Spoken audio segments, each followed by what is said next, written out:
ജീവധാര ജീവമൊഴി കാൽവരിനാഥന്റെ സ്നേഹമൊഴി തിരുനിറത്താൽ ജീവനേകും യേശുനാഥന്റെ ജീവമൊഴി ജീവധാര ജീവധാര ജീവധാര.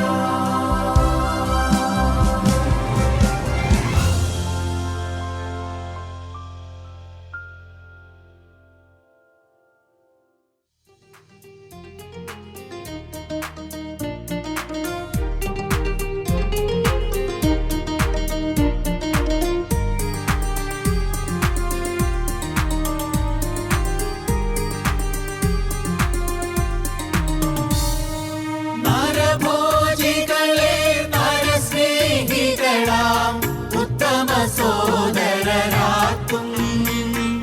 നരഭോജികളെ നരസ്നേഹികളാം ഉത്തമ സോദരരാക്കും. വിമല മനോഹര സുവിശേഷം ആ മംഗള ജയ ജയ സന്ദേശം. വിമല മനോഹര സുവിശേഷം ആ മംഗള ജയ ജയ സന്ദേശം. എന്നും പുകഴ്ത്തുവിൻ സുവിശേഷം ആ മംഗള ജയ ജയ സന്ദേശം.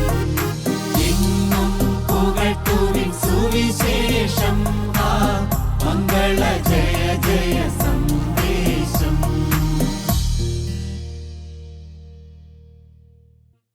യേശുക്രിസ്തുവിൻ്റെ പരിശുദ്ധമായ നാമം മഹത്വപ്പെടുമാറാകട്ടെ.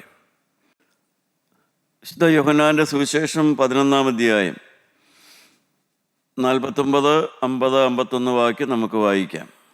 അവരിൽ ഒരുത്തൻ ആ സംവത്സരത്തെ മഹാപുരോഹിതന കയ്യഫാവ് തന്നെ അവരോട്, നിങ്ങൾ ഒന്നും അറിയുന്നില്ല, ജനം മുഴുവനും നശിച്ചു പോകാതെ വണ്ണം ഒരു മനുഷ്യൻ ജാതിക്ക് വേണ്ടി മരിക്കുന്നത് നന്നെന്ന് ഓർക്കുന്നതുമില്ല എന്ന് പറഞ്ഞു. അവൻ ഇത് സ്വയമായി പറഞ്ഞതല്ല, താൻ ആ സംവത്സരത്തെ മഹാപുരോഹിതനാകിയാൽ ജനത്തിനു വേണ്ടി യേശു മരിപ്പാനിരിക്കുന്നു എന്ന് പ്രവചിച്ചതത്രേ. ദൈവത്തിന് സ്തോത്രം. കണ്ണ് കുരുടായിപ്പോയ ഒരു പുരോഹിതനാണല്ലോ കയ്യാഫ മഹാപുരോഹിതൻ. മഹാപുരോഹിതൻ അന്ധന് വഴികാട്ടിയാണ് വാസ്തവത്തിൽ. അതിനങ്ങനെ ജീവിക്കാൻ വേണ്ടിയുള്ളതായ ഒരു നിയോഗവും ഒരു അഭിഷേകമുള്ളവനാണ് മഹാപുരോഹിതൻ. അന്ധന് വഴികാട്ടി, ആ ഉത്തരവാദിത്വം ഏറ്റെടുത്തിട്ടുള്ളവനാണ് മഹാപുരോഹിതൻ. ദൈവത്തിൻ്റെ വഴികളെ അറിഞ്ഞ് ദൈവത്തിൻ്റെ ആലോചന ഗ്രഹിച്ച് ദൈവേഷ്ടപ്രകാരം ജീവിക്കാനായിട്ട് തീരുമാനമെടുത്ത് അത് മറ്റുള്ളവർക്കും പഠിപ്പിച്ചു കൊടുക്കുന്നവനാണ് മഹാപുരോഹിതനെന്ന് പറയുന്നത്. ദൈവത്തിന് സ്തോത്രം. എന്നാൽ പ്രിയപ്പെട്ടവരെ, ആത്മീയ രംഗത്ത് പ്രവർത്തിക്കുന്നവരെ തുറന്നു കാണിച്ചുകൊണ്ട് ഭാഗ്യവാനായ പൗലോസ് അപ്പോസ്തലൻ പറയുന്നതായ ചില വാക്കുകളുണ്ട്. റോമാലേഖനം 2-ാം അധ്യായം 20-24 വാക്യം, 20 മുതൽ 24 വരെയുള്ള വാക്യം നമുക്ക് വായിക്കാം. എന്താണ് ആത്മീയ രംഗത്ത് നടക്കുന്നത്? ഇന്ന് ആത്മീയ രംഗമുണ്ട്, ക്രൈസ്തവ മാർഗമുണ്ട്. പ്രിയപ്പെട്ടവരെ, സത്യം ഗ്രഹിച്ചിട്ട്, എന്താണ് ഇതിൻ്റെ സത്യമെന്ന് ഗ്രഹിച്ചിട്ട് നാം ക്രൈസ്തവരായി ജീവിക്കുന്ന ജീവിതം മാത്രമേ നമ്മുടെ ആത്മാവിന് പ്രയോജനപ്പെടുന്ന ജീവിതമുള്ളൂ. നമുക്ക് റോമാലേഖനം 2-ാം അധ്യായം 20 മുതൽ 24 വരെയുള്ള വാക്യം വായിക്കാം. ഇരുട്ടിലുള്ളവർക്ക് വെളിച്ചം, മൂഢരെ പഠിപ്പിക്കുന്നവൻ, ശിശുക്കൾക്ക് ഉപദേഷ്ടാവ് എന്ന് ഉറച്ചുമിരിക്കുന്നെങ്കിൽ, ഹേ അന്യനെ ഉപദേശിക്കുന്നവനെ, നീ നിന്നെ ഉപദേശിക്കാത്തത് എന്ത്? മോഷ്ടിക്കരുതെന്ന് പ്രസംഗിക്കുന്ന നീ മോഷ്ടിക്കുന്നുവോ?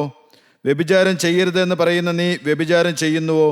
വിഗ്രഹങ്ങളെ വെറുക്കുന്ന നീ ക്ഷേത്രം കവർച്ച ചെയ്യുന്നുവോ?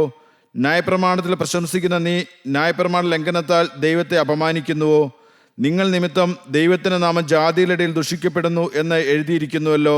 ദൈവത്തിന് സ്തോത്രം. പ്രിയപ്പെട്ടവരെ, അപ്പോസ്തലനായ പൗലോസ് താൻ ചേർന്ന് നിൽക്കുന്നതുമായ ആ സമൂഹത്തെ ആത്മീയമായി തുറന്നു കാണിച്ച് സംസാരിക്കുകയാണ്. ആത്മീയമായി അവരെ കുറ്റം പറയുകയല്ല ചെയ്യുന്നത്, ആത്മീയ രംഗത്തെ തുറന്നു കാണിക്കുകയാണ്. താൻ തന്നെ മാതൃകയായി ജീവിച്ചുകൊണ്ടാണ്, താൻ അതിൽ നിന്ന് വിഭിന്നനായി ജീവിച്ച് താൻ തന്നെ പാപത്തിൽ ജീവിച്ചുകൊണ്ടല്ല പൗലോസ് അപ്പോസ്തലൻ ആത്മീയ രംഗത്ത് ആ സമൂഹത്തെ തുറന്നു കാണിക്കുന്നത്.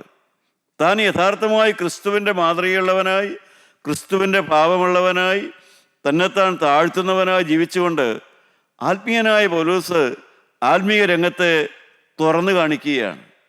എന്താണ് ആത്മീയ രംഗത്ത് നടക്കുന്നത്? അന്ധന് വഴികാട്ടി എന്ന് പറയുന്നവൻ, മറ്റുള്ളവരെ വെളിച്ചത്തിലേക്ക് നടത്തുന്നവൻ, മറ്റുള്ളവരെ മൂഢന്മാരെന്ന് വിളിക്കുന്നു, പക്ഷേ തന്നെത്താൻ സുബോധം പ്രാപിക്കുന്നില്ല. മറ്റുള്ളവരെ ശിശുക്കളെന്ന് വിളിക്കുന്നു, ആത്മീയ ശിശുക്കളെന്ന് വിളിക്കുന്നു, പക്ഷേ തന്നെത്താൻ പരിജ്ഞാനത്തിലേക്ക് വരുന്നില്ല. ഈ രംഗത്തെയാണ് അപ്പോസ്തലൻ തുറന്നു കാണിക്കുന്നത്. ഒരു അപ്പോസ്തലൻ പറയുന്നതായ ഒരു കാര്യമാണ് നിങ്ങൾ നിമിത്തം ദൈവനാമം ദുഷിക്കപ്പെടുന്നുവെന്ന്. പ്രിയപ്പെട്ടവരെ, എന്താണ് ഇതിൻ്റെ എല്ലാം അർത്ഥം? പ്രവാചകനായ യെഹെസ്കേൽ പ്രവാചകന്റെ പുസ്തകം 36 അധ്യായം 20 വാക്യം നമുക്ക് വായിക്കാം. യെഹെസ്കേൽ 36:20 നമുക്ക് വായിക്കാം. അവർ ജാതികളുടെ ഇടയിൽ ചെന്ന് ചേർന്നപ്പോൾ ഇവർ യഹോവയുടെ ജനം, അവന്റെ ദേശം വിട്ടുപോകേണ്ടി വന്നവരെന്ന് അവർ അവരെക്കുറിച്ച് പറയുമാറാക്കിയതിനാൽ. ദൈവത്തിന് സ്തോത്രം. പ്രിയപ്പെട്ടവരെ, ഇസ്രായേൽ ജനം കനാൻ നാട്ടിലേക്ക് ചെന്നു പാർത്തു കഴിഞ്ഞപ്പോൾ ആ ജനത്തെക്കുറിച്ച് മറ്റുള്ളവർ പറഞ്ഞ വാക്കാണ് നാം കേൾക്കുന്നത്. അവർ ദൈവത്തിൻ്റെ ജനമായിരുന്നു, പക്ഷേ അവർ ദൈവത്തോട് മത്സരിക്കുന്നവരെന്നാണ് സമൂഹം അവരെ പിന്നീട് വിളിച്ചത്. ഇന്ന് ക്രൈസ്തവരെ കുറിച്ച് പറയുന്ന പോലെ തന്നെ ഒരു കാലത്ത് രാഹാബ് പറഞ്ഞു, ഇസ്രായേൽക്കാരെ കുറിച്ച് പറഞ്ഞു, അവർ ദൈവത്തിൻ്റെ ജനമാണ്, ദൈവം അവരുടെ കൂടെ ഉള്ളവരെന്ന് പറഞ്ഞു. കാലം കഴിഞ്ഞപ്പോൾ അതേ സമൂഹത്തെ തന്നെ പുറത്തുള്ള ജനം വിളിക്കുന്ന പേര് ദൈവത്തോട് മത്സരിക്കുന്നവരെന്നാണ്, ദൈവത്തെ നിഷേധിക്കുന്നവരെന്നാണ്. യെഹെസ്കേൽ പ്രവാചകന്റെ പുസ്തകം 2-ാം അധ്യായം, പ്രവാചകന് പ്രവചനം പറയാനുള്ളതായ ദൗത്യം ദൈവം ഏൽപ്പിക്കുമ്പോൾ ദൈവം കൊടുക്കുന്നതായ മുന്നറിയിപ്പുണ്ട്. യെഹെസ്കേൽ 2-ാം അധ്യായത്തിന്റെ 5-6 വാക്യം നമുക്ക് വായിക്കാം. കേട്ടാലും കേൾക്കാഞ്ഞാലും അവർ മത്സരഗ്രഹമല്ലോ. പ്രവാചകനോട് ദൈവം പറഞ്ഞു കൊടുക്കുക, പ്രവാചക, നീ ദൈവത്തിൻ്റെ വചനം പറയാൻ പോവുകയാണ്, ഞാൻ നിന്നോട് ദൈവത്തിൻ്റെ വചനം നിന്റെ ഹൃദയത്തിൽ തരാൻ പോവുകയാണ്, നീ അത് പറയാൻ ബാധ്യസ്ഥനാണ്, നീ അത് പറയണം. പക്ഷേ നീ പറയുമ്പോൾ നിന്റെ ഓഡിയൻസ് ആരാണെന്ന് നീ മനസ്സിലാക്കണം. നീ പറയുന്ന വചനം കേൾക്കുന്ന ഓഡിയൻസിനെ കുറിച്ച് നിനക്കൊരു നല്ല ബോധ്യമുണ്ടാകണം. പ്രിയപ്പെട്ടവരെ, ദൈവത്തിൻ്റെ വചനം പറയുന്ന ഏവരോടും ദൈവം പറഞ്ഞു കൊടുക്കുന്ന കാര്യമാണ് ഓഡിയൻസ് എങ്ങനെയുള്ളതാണെന്ന് മനസ്സിലാക്കണം. എന്നാൽ അതേസമയം ഓഡിയൻസിൻ്റെ മുഖത്ത് നോക്കി നീ ഇതിൻ്റെ വചനം മാറ്റിക്കളയരുത്. ഓഡിയൻസിൻ്റെ മുഖഭാവം കണ്ട് ദൈവം എന്ന വചനത്തെ ലാഘവമാക്കരുത്. ഓഡിയൻസിനെ പ്രസാദിപ്പിക്കാൻ വേണ്ടി നീ നിന്റെ വചനത്തിൽ കൗശലം ചേർക്കരുത്. ഓഡിയൻസിന് വേണ്ടിയല്ല നീ സംസാരിക്കുന്നത്, നീ ദൈവത്തിൻ്റെ പ്രതിപുരുഷനായിട്ടാണ് ദൈവത്തിൻ്റെ വചനം പറയുന്നത്. നമുക്ക് വായിച്ചു കേൾക്കാം. കേട്ടാലും കേൾക്കാഞ്ഞാലും അവർ മത്സരഗ്രഹമല്ലോ. കേട്ടാലും കേൾക്കാഞ്ഞാലും അവർ മത്സരഗ്രഹമല്ലോ. തങ്ങളുടെ ഇടയിൽ ഒരു പ്രവാചകൻ ഉണ്ടായിരുന്നുവെന്ന് അവർ അറിയണം. നീയോ മനുഷ്യപുത്ര, അവരെ പേടിക്കരുത്. പറക്കാരെയും മുള്ളും നിന്റെ അരികെ ഉണ്ടായിരുന്നാലും തേളുകളുടെ ഇടയിൽ നീ പാർത്താലും അവരുടെ വാക്ക് പേടിക്കരുത്. ദൈവത്തിന് സ്തോത്രം. പ്രിയപ്പെട്ടവരെ, ഒരു ദൈവത്തിൻ്റെ വചനം പറയുന്ന ഒരാത്മീയ ശുശ്രൂഷകനാകണമെങ്കിൽ എങ്ങനെയാകണമെന്ന് യെഹെസ്കേലിനെ ദൈവം പഠിപ്പിച്ചു കൊടുത്തു. അത് ആ കാലത്തല്ല, ഈ കാലത്തും അങ്ങനെ തന്നെയാണ്. മുള്ളും പറക്കാരെയുമുണ്ട്, തേളുണ്ട്, അതുപോലെ കുത്തുന്നവരുണ്ട്, അതുപോലെ കുറ്റം കണ്ടുപിടിക്കുന്നവരുണ്ട്, വിമർശിക്കുന്നവരുണ്ട്. ഇതെല്ലാം ഉണ്ടെങ്കിലും ദൈവത്തിൻ്റെ വചനം പറയുന്ന വ്യക്തി ദൈവത്തിൻ്റെ ആലോചന ജനത്തെ അറിയിക്കണം. അത് വിരോധമായിട്ടല്ല, അത് അവരോട് നീരസം വെച്ചുകൊണ്ടല്ല. അവർ ചെയ്യുന്നത് അവരുടെ അകത്തുള്ള ആത്മാവിന് വില കൊടുക്കാതെ അവർ പ്രവർത്തിക്കുന്നു. എന്നാൽ ദൈവത്തിൻ്റെ വചനം പറയുന്ന വ്യക്തിയുടെ ഉത്തരവാദിത്തം എന്താണ്? ആ മത്സരിക്കുന്ന മനുഷ്യൻ്റെ ഉള്ളിൽ ഒരു ആത്മാവുണ്ട്. ആ ആത്മാവ് മരിച്ചിരിക്കുകയാണ്. ആ ആത്മാവ് ജീവനിലേക്ക് വരണം. ആത്മാവ് ജീവനിലേക്ക് വന്നില്ലെങ്കിൽ ഈ മനുഷ്യൻ അഗ്നിനരകത്തിലേക്ക് തള്ളപ്പെട്ടു പോകും. അതുകൊണ്ട് അവനെ സ്നേഹിച്ചുകൊണ്ട് അവനോട് ദൈവത്തിൻ്റെ സത്യവചനം പറഞ്ഞു കൊടുക്കുക. ദൈവമക്കളെ, എപ്പോഴും ഇത് തന്നെയാണ് നമ്മുടെ ഉത്തരവാദിത്തം. ഒരു ഭാര്യയുടെ ഉത്തരവാദിത്തം എന്താണ്? ആ ഭർത്താവിൻ്റെ ആത്മാവിനെ സ്നേഹിച്ചുകൊണ്ട് ആ മനുഷ്യനോട് വചനം കൂടാതെ ഭാര്യയുടെ ജീവിതം കൊണ്ട് ആ മനുഷ്യനെ മാനസാന്തരത്തിലേക്ക് അഥവാ ക്രിസ്തു മാർഗം കാണിച്ചു കൊടുക്കുക. ഒരു ഭർത്താവിൻ്റെ ഉത്തരവാദിത്വം തന്നെ. അനുസരിക്കാത്ത ഭാര്യയോടും അവളോട് ശാഠ്യം കാണിച്ചുകൊണ്ടല്ല, ക്രിസ്തുവിൻ്റെ ഭാവത്തോടെ ആത്മാവിൻ്റെ വില മനസ്സിലാക്കി കൊടുത്ത് അവളെ നേടാൻ നോക്കുക. നമ്മുടെ മക്കളോട് നാം എങ്ങനെയാണ് പെരുമാറേണ്ടത്? ശാഠ്യം കാണിച്ചാലോ നിർബന്ധ ബുദ്ധിയാലോ ഒന്നും മക്കളുടെ ആത്മാവിന് ഗുണം വരുത്താൻ നമുക്ക് സാധിക്കില്ല. അവരെ സ്നേഹിച്ചുകൊണ്ട് അവർക്ക് വേണ്ടി പ്രാർത്ഥിക്കുക. പ്രിയപ്പെട്ടവരെ, നിങ്ങൾ ഏതെങ്കിലും സമൂഹത്തിൽ ഒരു സുവിശേഷകനായി പ്രവർത്തിക്കുകയാണോ? നിങ്ങൾ ഏതെങ്കിലും സമൂഹത്തോട് സുവിശേഷം പറയുന്ന വ്യക്തിയാണോ? യെഹെസ്കേലിന് കിട്ടിയ അനുഭവം നിങ്ങൾക്കും കിട്ടും. യെഹെസ്കേലിനുണ്ടായ മനസ്സും മനോഭാവവും നിങ്ങളും നേരിടേണ്ടി വരും. എന്നാൽ ആ സമയത്ത് നിങ്ങൾ പതറരുത്, നിങ്ങൾ പതറിപ്പോകരുത്. ആ ജനത്തിൻ്റെ ചിന്തയ്ക്കൊത്ത് അവരോട് ചക്രവാക മുഖസ്തുതിയും കേൾക്കാൻ നിങ്ങൾ നിൽക്കരുത്. നിങ്ങൾ യേശു ക്രിസ്തുവിൻ്റെ പാപത്തോടെ നിൽക്കണം. ഇതാണ് ദൈവം പ്രവാചകന് പറഞ്ഞു കൊടുത്തത്. കർത്താവായ യേശുവിൻ്റെ പാപം. പ്രിയപ്പെട്ടവരെ, അപ്പോസ്തലനായ പൗലോസ് പറയുന്നുണ്ടല്ലോ, നാം വായിച്ച ലേഖനത്തിൽ പറയും, റോമാലേഖനം 2-ാം അധ്യായത്തിൽ 24-ാമത്തെ വാക്യത്തിൽ പറയും, നിങ്ങൾ നിമിത്തം ദൈവത്തിൻ്റെ നാമം ജാതിയിലിടയിൽ ദുഷിക്കപ്പെടുന്നു എന്ന് എഴുതിയിരിക്കുന്നുവല്ലോ. ദൈവത്തിന് സ്തോത്രം. എന്താണ് ആ വാക്യത്തിൻ്റെ അർത്ഥം? ഈ ഭൂമിയിൽ ദൈവത്തിൻ്റെ വചനം പറയുന്നവരെ സുവിശേഷകന്മാരെന്ന് ലോകം പറയും. പക്ഷേ അവരിൽ പലരും സുവിശേഷകന്മാരല്ല. അതാണ് അപ്പോസ്തലൻ പറയുന്നത്. അവർ പലരും സുവിശേഷകന്മാരല്ല, മറിച്ച് അവർ ദൈവത്തിൻ്റെ നാമത്തെ ദുഷിക്കുന്നവരാണ്, ദൈവത്തിൻ്റെ നാമത്തിന് അപമാനം വരുത്തുന്നവരാണ്. ദൈവമക്കളെ, എന്തെല്ലാം കാഴ്ചകൾ! ATM കാർഡ് പൊക്കിപ്പിടിച്ച് പ്രാർത്ഥിക്കുക. സുവിശേഷ പ്രാസംഗികൻ പ്രസംഗിക്കുകയാണ്, ATM കാർഡ് പൊക്കിപ്പിടിച്ച് നിങ്ങൾ പ്രാർത്ഥിക്കുക. ദൈവത്തിൻ്റെ അനുഗ്രഹം നിങ്ങളുടെ ATM കാർഡിൽ കൂടെ നിങ്ങളുടെ ബാങ്കിലേക്ക് വരാൻ പോവുകയാണ്. എന്തെല്ലാമൊക്കെയോ പറഞ്ഞു കൊടുക്കുന്നു, എന്തെല്ലാമൊക്കെയോ പുലമ്പുന്നതായ അനേകം സുവിശേഷ രംഗങ്ങൾ. ദൈവമക്കളെ, നാം ഒരു കാര്യം ഓർക്കുക, ഈ ഭൂമിയിൽ സത്യവചനത്തിന് സാക്ഷികളായി ജീവിക്കാൻ നാം തയ്യാറാകണം. കർത്താവായ യേശുവിനെ ഒഴിവാക്കുക.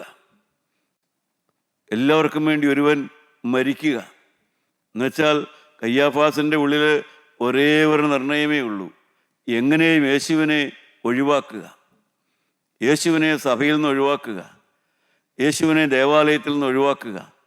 അതായിരുന്നു മഹാപുരോഹിതൻ്റെ ഹൃദയത്തിലുണ്ടായിരുന്ന ഒരേ ഒരു ചിന്ത. ഒറ്റ ചിന്തയേ ഉള്ളൂ, യേശുവിനെ ഒഴിവാക്കുക. ദൈവമക്കളെ, അനേക കുടുംബങ്ങൾക്കും ഇന്ന് നിർഭാഗ്യവശാൽ ഈ ചിന്തയാണുള്ളത്. സുവിശേഷത്തെ ഏത് പ്രകാരവും കുടുംബത്തിൽ നിന്ന് ഒഴിവാക്കുക. പള്ളി ഒഴിവാക്കണ്ട, പെരുന്നാളൊന്നും ഒഴിവാക്കണ്ട, അനുഷ്ഠാനങ്ങൾ ആചാരങ്ങളൊന്നും ഒഴിവാക്കണ്ട. പക്ഷേ സുവിശേഷത്തെ എങ്ങനെയും വീട്ടിൽ നിന്ന് ഒഴിവാക്കുക. അത് പോകാനായിട്ട് വീട്ടിലാരെയും അനുവദിക്കാതിരിക്കുക, അതറിയാനായിട്ട് ആരും ശ്രമിക്കാതിരിക്കുക, വേദപുസ്തകം വായിക്കാതിരിക്കുക. എങ്ങനെ യേശുവിനെ ഒഴിവാക്കുക?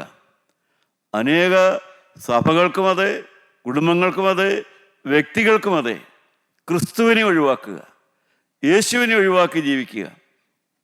ദൈവമക്കളെ, ഈ സംഭവമാണ് നാം ഇന്ന് എല്ലായിടത്തും തന്നെ കാണുന്നത്. യേശുക്രിസ്തുവിനെ ഒഴിവാക്കി ജീവിക്കാൻ വ്യഗ്രത പൂളുന്നതായ ഒരു സമൂഹത്തെയാണ് നാം ഇന്ന് ക്രൈസ്തവരുടെ ഇടയിൽ കാണുന്നത്. അവർക്ക് ദേവാലയം വേണം, അവർക്ക് വലിയ വലിയ സംഘടനകൾ വേണം, അവർക്ക് വലിയ വലിയ തീർത്ഥാടനങ്ങൾ വേണം, അവർക്ക് വലിയ വലിയ കൺവെൻഷനുകൾ വേണം. പക്ഷേ ഹൃദയം യേശു ഭരിക്കുന്നത് ആർക്കും തയ്യാറല്ല. കർത്താവായ യേശുവിൻ്റെ ഹൃദയത്തെ ഭരിക്കുന്നത് സന്തോഷമുള്ള കാര്യമല്ല, അതവർക്ക് താല്പര്യമുള്ള വിഷയമല്ല. ദാവീദ് പറയുന്ന പോലെ 143-ാം സങ്കീർത്തനം അതിൻ്റെ 8-ാമത്തെ വാക്യം നമുക്ക് വായിച്ചു നോക്കാം. 8-ാമത്തെ വാക്യം: രാവിലെ എൻ്റെ ദയ എന്നെ കേൾക്കുമാറാക്കണമേ, ഞാൻ നിന്നിൽ ആശ്രയിക്കുന്നുവല്ലോ. ഞാൻ നടക്കേണ്ടുന്ന വഴി എന്നെ അറിയിക്കണമേ, ഞാൻ എൻ്റെ ഉള്ളം നിങ്കിലേക്ക് ഉയർത്തുന്നുവല്ലോ. പ്രിയപ്പെട്ടവരെ, ദാവീദിൻ്റെ ആഗ്രഹമേറിയ പ്രാർത്ഥനകളാണ്. അതിൻ്റെ 10-ാമത്തെ വാക്യം ഒന്ന് വായിക്കൂ. നിന്റെ ഇഷ്ടം ചെയ്യുവാൻ എന്നെ പഠിപ്പിക്കണമേ, നീ എൻ്റെ ദൈവമാകുന്നുവല്ലോ. നിന്റെ നല്ല ആത്മാവ് നേർനിലത്തിൽ എന്നെ നടത്തുമാറാകട്ടെ. ഞാൻ എൻ്റെ ഉള്ളം നിങ്കിലേക്ക് ഉയർത്തുന്നു, ഞാൻ നടക്കേണ്ടുന്ന വഴി എന്നെ അറിയിക്കണം. ഞാൻ എങ്ങനെ ജീവിക്കണമെന്ന് എനിക്ക് പറഞ്ഞു തരണം, ഞാൻ എവിടെ തിരുത്തണമെന്ന് എനിക്ക് പറഞ്ഞു തരണം, ഞാൻ എവിടെയാണ് മാറേണ്ടതെന്ന് എന്നോടൊന്ന് അറിയിച്ചു തരണം. പ്രിയപ്പെട്ടവരെ, ആത്മാർത്ഥതയുള്ള ദൈവമക്കൾ പ്രാർത്ഥിക്കേണ്ട പ്രാർത്ഥനകളാണിതൊക്കെ. ദൈവമേ, ഞാൻ എവിടെയാണ് തിരുത്തേണ്ടത്, ഞാൻ എവിടെയാണ് മാറ്റം വരുത്തേണ്ടത്, ഞാൻ എവിടെയാണ് നിന്നെ വേദനിപ്പിച്ചിട്ടുള്ളത്, ഞാൻ നടക്കേണ്ടുന്ന വഴി എനിക്കൊന്ന് പറഞ്ഞു തരണം. നിൻ്റെ ഇഷ്ടം ചെയ്യുവാൻ എന്നെ പഠിപ്പിക്കണം. നിൻ്റെ ഇഷ്ടം ചെയ്യുവാൻ എന്നെ പഠിപ്പിക്കണം. നിൻ്റെ ആത്മാവിനെ നേർനിലത്തിൽ നടത്തുമാറാക്കണം. ദൈവാത്മാവെന്നെ ഭരിക്കണം. എനിക്ക് സ്വന്തം ഇഷ്ടപ്രകാരം ജീവിക്കാനല്ല താല്പര്യം. എനിക്ക് ദൈവേഷ്ടപ്രകാരം ജീവിക്കണം. ദൈവേഷ്ടപ്രകാരം നടക്കണം. ദൈവേഷ്ടപ്രകാരം കാര്യങ്ങൾ നടക്കണം. ഞാൻ നിൽക്കുന്ന സഭയിലായാലും ഞാൻ നിൽക്കുന്ന സമൂഹത്തിലായാലും എൻ്റെ വീട്ടിലായാലും ദൈവ ഇഷ്ടപ്രകാരം കാര്യങ്ങൾ നടക്കണം. ആ ആഗ്രഹമുള്ളതായ ദൈവമക്കളാണ് യഥാർത്ഥത്തിൽ ജീവനുള്ള ദൈവത്തിന് പ്രയോജനപ്പെടുന്ന ദൈവമക്കൾ. ദാവീദിൻ്റെ പ്രാർത്ഥനകളെല്ലാം നമുക്ക് സുപരിചിതമാണല്ലോ. 139 സങ്കീർത്തനത്തിൽ ദാവീദ് പ്രാർത്ഥിക്കും. അതിൻ്റെ അവസാനത്തെ 2 വാക്യം നമുക്ക് വായിച്ചു നോക്കാം. ദൈവമേ, എന്നെ ശോധന ചെയ്ത് എൻ്റെ ഹൃദയത്തെ അറിയണമേ. എന്നെ പരീക്ഷിച്ച് എൻ്റെ നിലവുകളെ അറിയണമേ. വ്യസനത്തിനുള്ള മാർഗം എന്നിൽ ഉണ്ടോ എന്ന് നോക്കി ശാശ്വത മാർഗത്തിൽ എന്നെ നടത്തണമേ. 17 സങ്കീർത്തനം എടുക്കാം. 17 സങ്കീർത്തനം 3-4 വാക്യം നമുക്ക് വായിക്കാം. നീ എൻ്റെ ഹൃദയത്തെ ശോധന ചെയ്ത് രാത്രിയിൽ എന്നെ സന്ദർശിച്ചു. നീ എന്നെ പരീക്ഷിച്ചു, ദുരുദ്ദേശമൊന്നും കണ്ടെത്തുന്നില്ല. എൻ്റെ വായിൽ ലംഘനം ചെയ്യുകയില്ല എന്ന് ഞാൻ ഉറച്ചിരിക്കുന്നു. മനുഷ്യരുടെ പ്രവൃത്തികളെ കണ്ടിട്ട് ഞാൻ നിന്റെ അധരങ്ങളുടെ വചനത്താൽ നിഷ്ഠൂരന്റെ പാതകളെ സൂക്ഷിച്ചൊഴിഞ്ഞിരിക്കുന്നു. പ്രിയപ്പെട്ടവരെ, ദാവീദിന്റെ ആ ശ്രേഷ്ഠതയേറിയ അനുഭവങ്ങൾ, രാത്രിയിൽ എന്നെ പരിശോധിച്ചു, നീ രാത്രിയിൽ എന്നെ സന്ദർശിച്ചു, എനിക്ക് ദുരുദ്ദേശമൊന്നും കണ്ടെത്തിയില്ല. ഞാൻ നിഷ്ഠൂരന്റെ പാതകളെ സൂക്ഷിച്ച് ഒഴിഞ്ഞിരിക്കുന്നു. ഞാൻ സൂക്ഷ്മതയോടെ ജീവിക്കുന്നു. ഞാൻ കരുതലോടെ ജീവിക്കുന്നു. എൻ്റെ ആത്മാവ് നഷ്ടപ്പെടരുതെന്നുള്ള ബോധ്യത്തോടെ ജീവിക്കുന്നു, സംസാരിക്കുന്നു, പ്രവർത്തിക്കുന്നു. എൻ്റെ രഹസ്യ ജീവിതം അതെ, എൻ്റെ പരസ്യ ജീവിതം അതെ, എൻ്റെ കുടുംബത്തിലെ പെരുമാറ്റം അതെ, എവിടെയും എനിക്ക് തെറ്റുപറ്റരുതെന്നുള്ളതായ ആ ജാഗ്രതയോടെ, എൻ്റെ വിശുദ്ധിക്ക് കോട്ടം പറ്റരുത്, എൻ്റെ ആത്മാവിന് പരുക്ക് പറ്റരുത്, എന്നിൽ സ്നേഹം കുറഞ്ഞു പോകരുത്, ആത്മനിറവിൽ തന്നെ എനിക്ക് ജീവിക്കണം. ആ സമർപ്പണമുള്ളതായ ആ ദൈവമക്കളുടെ ജീവിതം. ദൈവമക്കളെ, അതൊക്കെ എങ്ങനെ സാധിക്കും? അതൊക്കെ ആർക്കാണ് സാധിക്കുക? ഇതെല്ലാം ഈ ഭൂമിയിൽ ജീവിച്ച അനേക ഭക്തന്മാർ അനുഭവിച്ചിട്ടുള്ളതായ ജീവിതമാണ്. ദൈവത്തിൽ ജനിച്ചവൻ തന്നെത്താൻ സൂക്ഷിക്കുന്നുവെന്ന് ദൈവത്തിൻ്റെ വചനം നമ്മളെ ഓർപ്പിക്കുന്നുവല്ലോ. ദൈവത്തിൽ ജനിച്ചവൻ തന്നെത്താൻ സൂക്ഷിക്കുന്നു, ദുഷ്ടനവനെ തൊടുന്നത് പോലുമില്ല. പ്രിയപ്പെട്ടവരെ, ദൈവത്തെ ഒഴിവാക്കാൻ ശ്രമിക്കുന്നതായ കയ്യാഫാസിൻ്റെ സ്വഭാവം അതാണ്, ക്രിസ്തുവിനെ ഒഴിവാക്കുക. അനേകരുടെ ആത്മീയ സ്വഭാവം അതാണ്, ഒഴിവാക്കുക. ദാവീദിൻ്റെ ആത്മീയ സ്വഭാവമാണെന്ന് ചിന്തിച്ചത്, ദൈവത്തിൻ്റെ ആലോചനപ്രകാരം ജീവിക്കുക, നിഷ്ഠൂരനെ ഒഴിവാക്കുക, പിശാചിനെ ഒഴിവാക്കുക. ദൈവത്തെ അല്ല ഒഴിവാക്കേണ്ടത്, സാത്താനെ ഒഴിവാക്കുക. ദൈവത്തിന് സ്തോത്രം. ഗോത്രപിതാവായ യാക്കോബിനെ കുറിച്ച് ഇപ്രകാരം പറയും: യാക്കോബ് പ്രാർത്ഥിക്കുന്നവനായിരുന്നു, മാത്രമല്ല അനുഗ്രഹം പിടിച്ചുപറിക്കുന്നവനുമായിരുന്നു. ഇതെല്ലാമായിരുന്നെങ്കിലും യാക്കോബ് തൻ്റെ ജീവിതത്തിൽ സംഭവിക്കുന്ന എല്ലാ കാര്യത്തിലും തൻ്റേതായ തന്ത്രങ്ങളും കുതന്ത്രങ്ങളും ഉപയോഗിക്കുന്നൊരു വ്യക്തിയായിരുന്നു. പ്രാർത്ഥനയുണ്ട്, യാബോക്ക് കടവിൽ അനുഗ്രഹം പിടിച്ചുപറിക്കുന്ന അനുഭവമുണ്ട്. എന്നെ അനുഗ്രഹിച്ചല്ലാതെ ഞാൻ നിന്നെ വിടുകയില്ല എന്ന് പറയുന്ന അതേ യാക്കോബ് തന്നെയാണ് നാം 43-ാം അധ്യായം എടുത്ത് നോക്കാം. ഉൽപ്പത്തി പുസ്തകം 43-ാം അധ്യായം 11-ാമത്തെ വാക്യം. തൻ്റെ മക്കൾക്ക് ആലോചന കൊടുക്കുകയാണ്. അപ്പോൾ അവരുടെ അപ്പനായ ഇസ്രായേൽ അവരോട് പറഞ്ഞത്, അങ്ങനെയെങ്കിൽ ഇത് ചെയ്യുവിൻ. നിങ്ങളുടെ പാത്രങ്ങളിൽ കുറെ സുഗന്ധപ്പശ, കുറെ തേൻ, സാമ്പ്രാണി, സന്നിനായകം, ബോടനണ്ടി, ബദാമണ്ടി എന്നിങ്ങനെ ദേശത്തിലെ വിശേഷ വസ്തുക്കളിൽ ചിലതൊക്കെയും കൊണ്ടുപോയി അദ്ദേഹത്തിന് കാഴ്ചവെപ്പിൻ. പ്രിയപ്പെട്ടവരെ, നിങ്ങൾക്കറിയാമല്ലോ, മിസ്രയീമിലെ മന്ത്രിയായ യൗസേപ്പ് ഇസ്രായേൽ മക്കൾ യാക്കോബിൻ്റെ മറ്റു മക്കളോട് ചെന്നപ്പോൾ അവരോട് പറഞ്ഞു വിട്ടതായ ചില കാര്യങ്ങൾ, അതെല്ലാം ആത്മീയ രംഗത്തെ വളരെ പ്രധാനപ്പെട്ട ആലോചനകളാണതൊക്കെ. അതൊക്കെ മക്കൾ വന്ന് പറയുമ്പോൾ അപ്പൻ കൊടുക്കുന്ന ആലോചനയാണ്: മക്കളെ, നിങ്ങളൊരു കാര്യം ചെയ്യേ, നിങ്ങളങ്ങോട്ട് പോകുമ്പോൾ കുറേ കണ്ടുകാഴ്ചയൊക്കെ കൊണ്ടുപോ, ബോടനണ്ടി, ബദാമണ്ടി, സന്നിനായകം ഇതൊക്കെ കൊണ്ടുപോയി ആ യജമാനന് കൊടുത്തിട്ട് അവൻ്റെ പ്രീതി പിടിച്ചു പറ്റണം.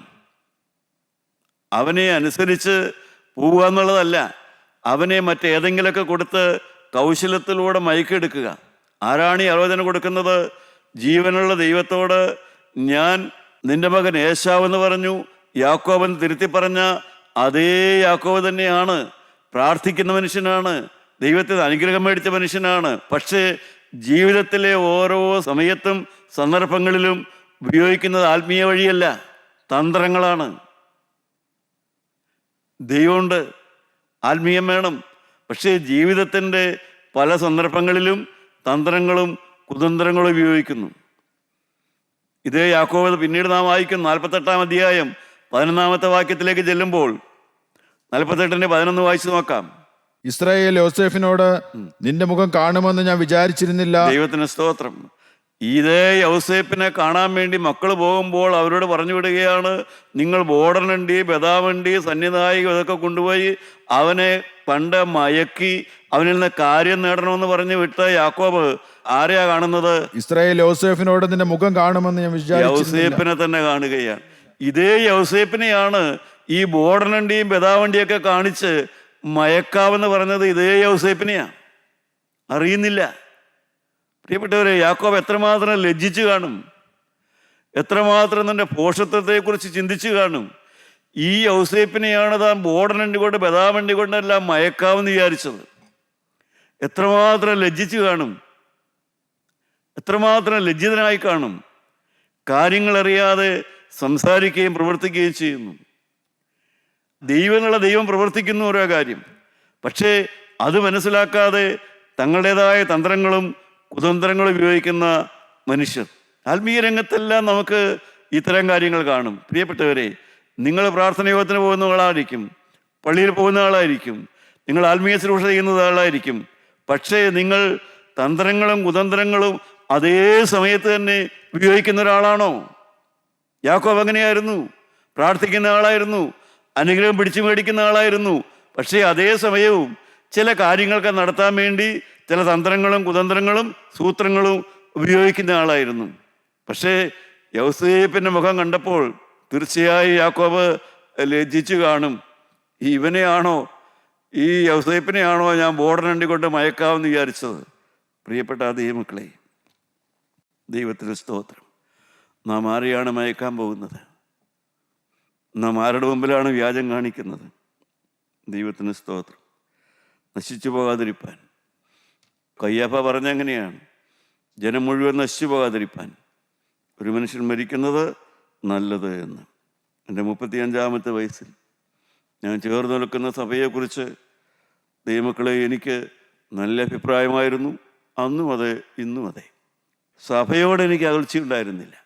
പക്ഷേ എൻ്റെ ആത്മാവിൻ്റെ അവസ്ഥയെക്കുറിച്ച് എനിക്ക് അറിവുണ്ടായിരുന്നില്ല. മരിച്ചാൽ എങ്ങനെ ദൈവരാജ്യത്തിൽ പോകും? ആരെന്നെ ഒരു ആത്മീയ സ്വഭാവമുള്ളവനാക്കി മാറ്റും? എൻ്റെ പ്രകൃതമാര് മാറ്റും, എൻ്റെ സ്വഭാവമാര് മാറ്റിത്തരും. ഇതിനെക്കുറിച്ചുള്ളതായ യാതൊരു കാഴ്ചപ്പാടും എനിക്കുണ്ടായിരുന്നില്ല. ദൈവരാജ്യത്തിൽ പോകാനുള്ള വഴി എന്തെന്ന് എനിക്ക് അറിയില്ലായിരുന്നു ആ പ്രായത്തിൽ. ദൈവരാജ്യത്തിൽ പോകാനുള്ള വഴി ഏതാണ്? മരിച്ചവർ ഉയർത്തെഴുന്നേൽക്കുന്നത് എങ്ങനെയാണ്? മരിച്ചവരുടെ തലക്കൽ കഴിക്കുന്ന പ്രാർത്ഥന കൊണ്ട് മരിച്ചുപോയ ഒരു മനുഷ്യൻ ഉയർത്തെഴുന്നേൽക്കുമോ? മരിച്ചവന് വേണ്ടി അടിയന്തരങ്ങൾ നടത്തിയാൽ, അവരുടെ തലക്കൽ ചെന്ന് പ്രാർത്ഥിച്ചാൽ മരിച്ച വ്യക്തി ഉയർത്തെഴുന്നേൽക്കുമോ? ഇതൊന്നും എനിക്ക് നിശ്ചയമുണ്ടായിരുന്നില്ല, ഇതൊന്നും എനിക്ക് പരിചയമുണ്ടായിരുന്നില്ല.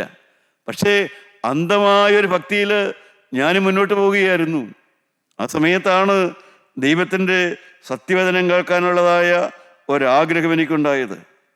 പ്രിയപ്പെട്ടവരെ, അങ്ങനെ ദൈവത്തിൻ്റെ സത്യവചനം കേട്ടപ്പോഴാണ് എനിക്ക് ആത്മീയമായ മർമ്മങ്ങൾ മനസ്സിലായത്. മനുഷ്യൻ്റെ പുനരുത്ഥാനം, അവൻ്റെ ഉയർത്തെഴുന്നേൽപ്പ്, ഇതെല്ലാം ആരാണ് ചെയ്തു തരുന്നത്? ക്രിസ്തുവാണ് ദൈവരാജ്യത്തിലേക്കുള്ള വഴി. എല്ലാവർക്കും വേണ്ടി ഒരു മനുഷ്യൻ മരിക്കേണ്ടത് ആവശ്യമായിരുന്നു. എല്ലാവർക്കും വേണ്ടി ഒരു മനുഷ്യൻ മരിക്കുന്നത് നല്ലത് എന്ന് അന്ന് കയ്യാപ്പ പറഞ്ഞത്, ഗൂഢ ഉദ്ദേശത്തോടെ പറഞ്ഞത് ഒരു പ്രവചനമാണെന്ന് അവിടെ രേഖപ്പെടുത്തിയിരിക്കുന്നു.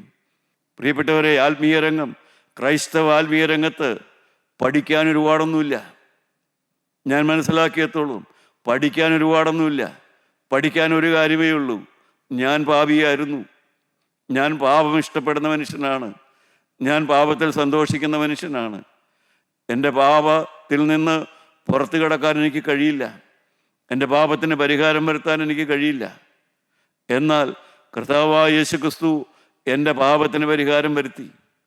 ക്രിസ്തുവിൻ്റെ രക്തം എൻ്റെ പാപത്തിന് പരിഹാരമായിട്ടാണ് കാൽവരിയിൽ ഒഴുകിയത്. ആ രക്തം കൊടുത്ത് കർത്താവായ യേശു എന്നെ വിലയ്ക്ക് മേടിച്ചു. പഠിക്കാൻ ഒരുപാടൊന്നുമില്ല. ഞാൻ പാപിയായിരുന്നു, എനിക്ക് പകരമായി യേശു മരിച്ചു. എന്നാൽ ക്രൈസ്തവ ജീവിതത്തിൽ വിശ്വസിക്കാൻ ഒരുപാട് കാര്യങ്ങളുണ്ട്. പഠിക്കാൻ ഒരു കാര്യമേ ഉള്ളൂ. ഞാൻ മനസ്സിലാക്കിയത്രയും വിശ്വസിക്കാൻ ഒരുപാട് കാര്യങ്ങളുണ്ട്. നിങ്ങളുടെ ഹൃദയം കലങ്ങരുത്. എന്നിൽ വിശ്വസിപ്പീൻ, എൻ്റെ പിതാവിൽ വിശ്വസിപ്പീൻ. ഞാൻ നിങ്ങൾക്ക് സ്ഥലമൊരുക്കാൻ പോകുന്നു. ഒരു ദൈവമുണ്ടെന്ന് വിശ്വസിക്കണം, ഒരു പിതാവുണ്ടെന്ന് വിശ്വസിക്കണം, എനിക്ക് വേണ്ടി ഒരു ഭവനം ഒരുക്കുന്നുണ്ട് എന്ന് വിശ്വസിക്കണം. മാത്രമല്ല, എന്നെ ആ ഭവനത്തിലാക്കുവാൻ യേശുക്രിസ്തു രണ്ടാമത് വരുമെന്ന് ഞാൻ വിശ്വസിക്കണം. പ്രിയപ്പെട്ടവരെ, പഠിക്കാൻ അല്പം, വിശ്വസിക്കാൻ ധാരാളം. അനുഗ്രഹകരമായ ഒരു അനുഭവമാണ് കർത്താവായ യേശുക്രിസ്തുവിൽ ആശ്രയിക്കുക എന്ന് പറയുന്നത്. നിങ്ങൾ ക്രിസ്തുവിനാ ജീവിതം കൊടുത്തിട്ടുണ്ടോ പ്രിയപ്പെട്ടവരെ? ഈ ക്രിസ്തുവിൽ നിങ്ങളുടെ പ്രത്യാശ വെച്ചിട്ടുണ്ടോ? ഈ നല്ലവനായ യേശുവിനെ നിങ്ങളുടെ ഹൃദയം തുറന്ന് അകത്തേക്ക് കടന്നു വരാൻ നിങ്ങൾ ജീവിതം കൈമാറിയിട്ടുണ്ടോ? ഞാൻ ജീവിതം കൈമാറിയതിൻ്റെ സന്തോഷത്തിലും സമാധാനത്തിലുമാണ് ഞാനിന്ന് ജീവിക്കുന്നത്. ഞാനിന്ന് സമാധാനം അനുഭവിക്കുന്നു, ഞാൻ സന്തോഷം അനുഭവിക്കുന്നു. എൻ്റെ പാപ സ്വഭാവങ്ങൾ അനേകം ഒരു കാലത്തുണ്ടായിരുന്നതെല്ലാം എന്നെ വിട്ട് മാറിപ്പോയി. എനിക്കതിൻ്റെ ലാഞ്ചന പോലും വരുന്നില്ല, എൻ്റെ താല്പര്യം പോലും വരുന്നില്ല. എനിക്ക് പാപം ചെയ്യരുതെന്നാണ് എൻ്റെ ഹൃദയത്തിൽ ഇപ്പോഴുള്ള ദാഹവും നിശ്ചയവും തന്നെയാണ്. ദൈവമക്കളെ, ദൈവനുള്ള ക്രിസ്തു, അവൻ്റെ ആത്മാവ് എന്നെ ശുദ്ധീകരിക്കുന്നത് ഞാൻ അറിയുന്നു. എന്നെ ശാന്തനാക്കുന്നു, എന്നെ സൗമ്യനാക്കുന്നു, എന്നെ വിനയമുള്ളവനാക്കുന്നു, എന്നെ സഹിക്കാൻ പഠിപ്പിക്കുന്നു. എനിക്കൊരു മരണക്കിടക്കയുണ്ട്, അത് ഉറപ്പായ കാര്യമാണ്. ആ മരണക്കിടക്കയിൽ എൻ്റെ വിശ്വാസം പതറിപ്പോകരുത്. ക്രിസ്തുവിലുള്ള എൻ്റെ ആ വിശ്വാസം പതറിപ്പോകരുത്. അതാണ് എൻ്റെ ആഗ്രഹം. നിങ്ങൾക്ക് അങ്ങനെ ഒരു നിർണയമുണ്ടോ? ഉണ്ടെങ്കിൽ സഹായിപ്പാൻ യേശുവുണ്ട്. പ്രിയപ്പെട്ടവരെ, എല്ലാവർക്കും വേണ്ടി ഒരുവൻ മരിച്ചിരിക്കുന്നു. പ്രിയ ദൈവത്തിലെ, നിനക്ക് വേണ്ടി മരിച്ചവൻ എന്നുയർത്തെഴുന്നേറ്റ് ജീവിക്കുന്നവനാണ്. അവൻ നിൻ്റെ അരികത്തുണ്ട്, അവൻ നിൻ്റെ സമീപത്തുണ്ട്. അവൻ നിന്നെ സഹായിക്കും, അവൻ നിന്നെ ശക്തീകരിക്കും. അവൻ്റെ ബലമുള്ള കരം കൊണ്ട് അവൻ നിന്നെ താങ്ങും. അവൻ്റെ ഹൃദയത്തിലേക്ക് നമുക്ക് വിളിക്കാം. യേശുവേ, ഹൃദയത്തിലേക്ക് കടന്നു വരണമേ, സമാധാനം തരണമേ. ക്രിസ്തുവിൻ്റെ അത്ഭുതകരമായ സമാധാനം അനുഭവിക്കാൻ കൃപ തരണമേ. യേശു മൂലം പ്രാർത്ഥിക്കുന്നു. കൃപയോടെ കേട്ട് ഉത്തരം തരുമാറാകണമേ. ആമീൻ.